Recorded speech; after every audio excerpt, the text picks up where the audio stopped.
O grande conflito. Introdução. Antes que o pecado entrasse no mundo, Adão vivia em plena comunhão com seu Criador.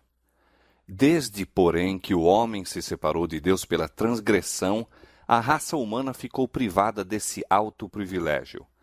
Pelo plano da redenção, entretanto, abriu-se um caminho mediante o qual os habitantes da terra podem ainda ter ligação com o céu. Deus se tem comunicado com os homens mediante o seu Espírito, e a luz divina tem sido comunicada ao mundo pelas revelações feitas a seus servos escolhidos. Homens santos de Deus falaram inspirados pelo Espírito Santo. Durante os primeiros 25 séculos da história humana, não houve nenhuma revelação escrita. Aqueles dentre os homens que haviam sido feitos receptáculos das revelações divinas comunicavam estas verbalmente aos seus descendentes, passando assim o seu conhecimento para gerações sucessivas. A revelação escrita data de Moisés, que foi o primeiro compilador dos fatos até então revelados, os quais enfeixou em volume. Esse trabalho prosseguiu por espaço de 1.600 anos, desde Moisés, o autor do Gênesis, até João, o evangelista, que nos transmitiu por escrito os mais sublimes fatos do Evangelho. A Escritura Sagrada aponta a Deus como seu autor. No entanto, foi escrita por mãos humanas e, no variado estilo de seus diferentes livros, apresenta os característicos dos diversos escritores. As verdades reveladas são dadas por inspiração de Deus. Acham-se, contudo, expressas em palavras de homens. O Ser Infinito, por meio de seu Santo Espírito, derramou luz no entendimento e coração de seus servos. Deu sonhos e visões, símbolos e figuras, e aqueles a quem a verdade foi assim revelada, concretizaram os pensamentos em linguagem humana. Os 10 mandamentos foram pronunciados pelo próprio Deus e por sua própria mão foram escritos. São de redação divina e não humana. Mas a Escritura Sagrada, com suas divinas verdades, expressas em linguagem de homens, apresenta uma união do divino com o humano. União semelhante existiu na natureza de Cristo, que era o Filho de Deus e Filho do homem. Assim, é verdade com relação à Escritura, como o foi em relação a Cristo, que o Verbo se fez carne e habitou entre nós. João 1,14. Escritos em épocas diferentes, por homens de origem e posição diversas, e variando entre si quanto à sua capacidade intelectual e espiritual, os livros da Bíblia oferecem um singular contraste de estilos e uma variedade de formas dos assuntos expostos. A fraseologia dos diferentes escritos diverge, expondo uns os mesmos fatos com maior clareza do que outros, e como sucede, às vezes, tratarem um mesmo assunto sob aspectos e relações diferentes, pode parecer ao leitor de ocasião e imbuído de algum preconceito que os seus conceitos divergem, quando um meditado estudo deixa transparecer claramente o seu fundo harmônico. Sendo tratada por pessoas diferentes, a verdade é apresentada nos seus diversos aspectos.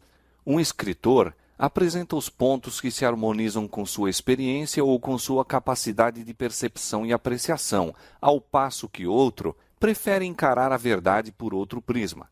Todos eles, porém, atuam sob a direção do mesmo espírito para apresentar aquilo que mais particular impressão exerce sobre o seu espírito, resultando daí uma variedade de aspectos da mesma verdade, mas perfeitamente harmônicos entre si. As verdades assim reveladas formam um todo perfeito que admiravelmente se adapta às necessidades humanas em todas as condições e experiências da vida. É assim que Deus escolheu comunicar sua verdade ao mundo, através de pessoas que Ele mesmo, pelo seu Espírito, habilitou e autorizou para realizarem sua obra. Ele guiou a mente na escolha do que dizer e escrever. O tesouro foi confiado a vasos de barro, sem, contudo, perder coisa alguma de sua origem celestial.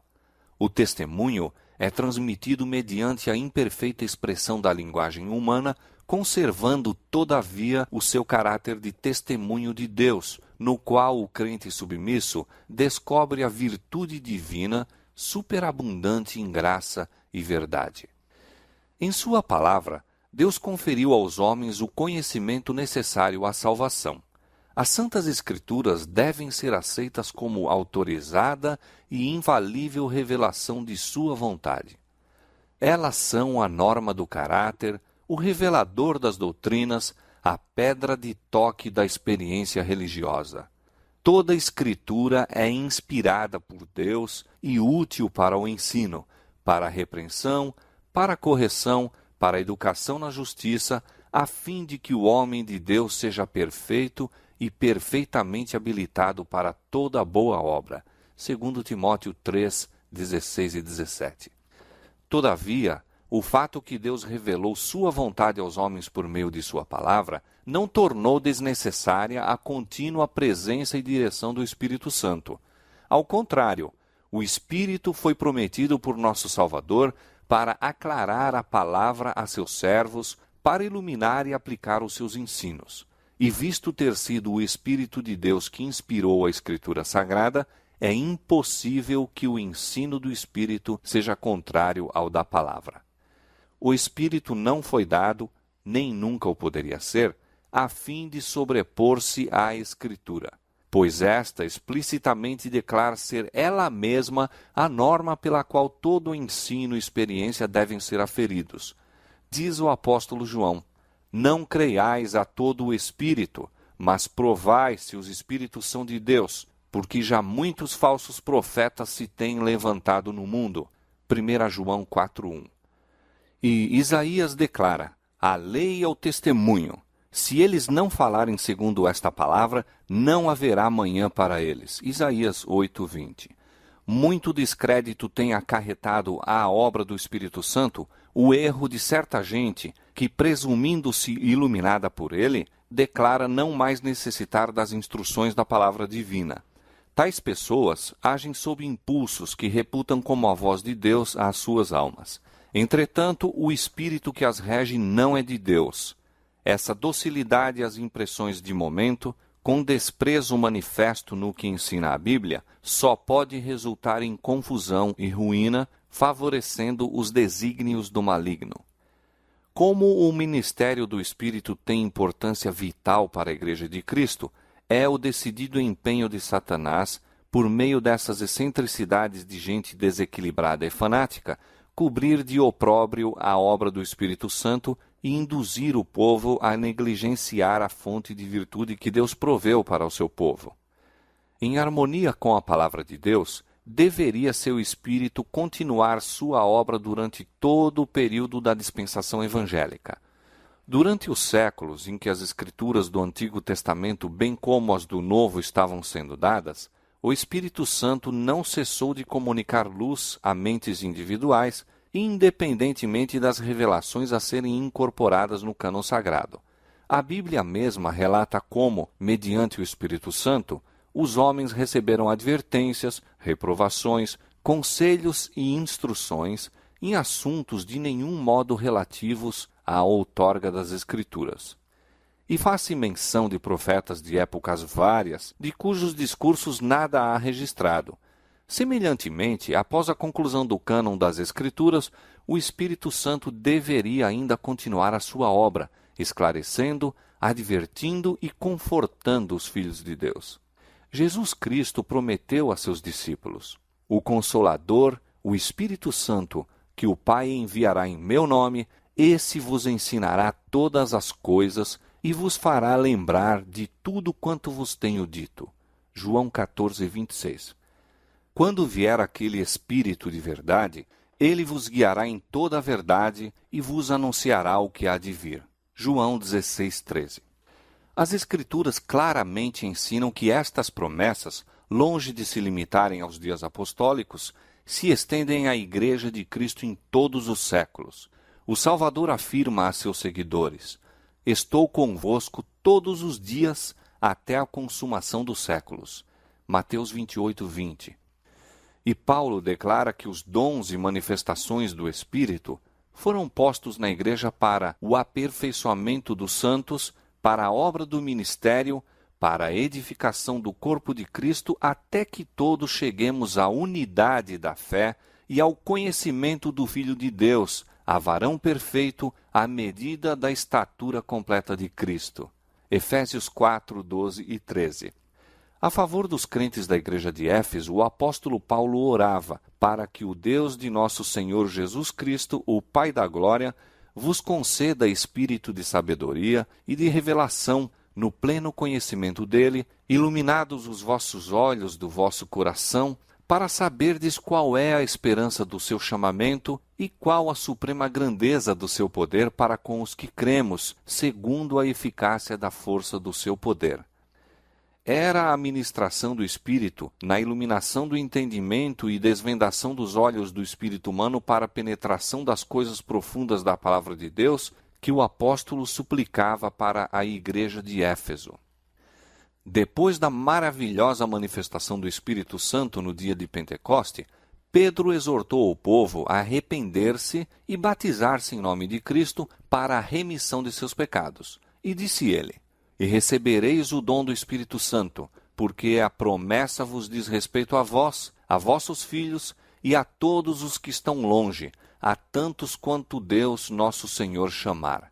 Atos 2, 38 e 39.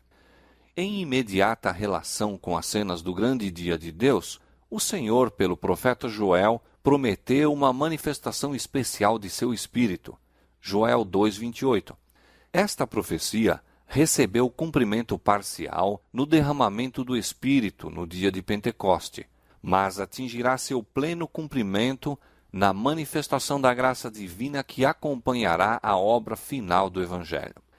A grande controvérsia entre o bem e o mal há de assumir proporções cada vez maiores até o seu final desenlace. Em todas as épocas, a ira de Satanás esteve voltada contra a Igreja de Cristo, motivo pelo qual Deus adotou do seu Espírito e de sua graça, para que pudesse enfrentar todas as oposições do mal. Ao receberem os apóstolos a incumbência de levar o Evangelho até os confins da terra e escrevê-lo para gerações futuras, Deus lhes deu a iluminação do seu Espírito.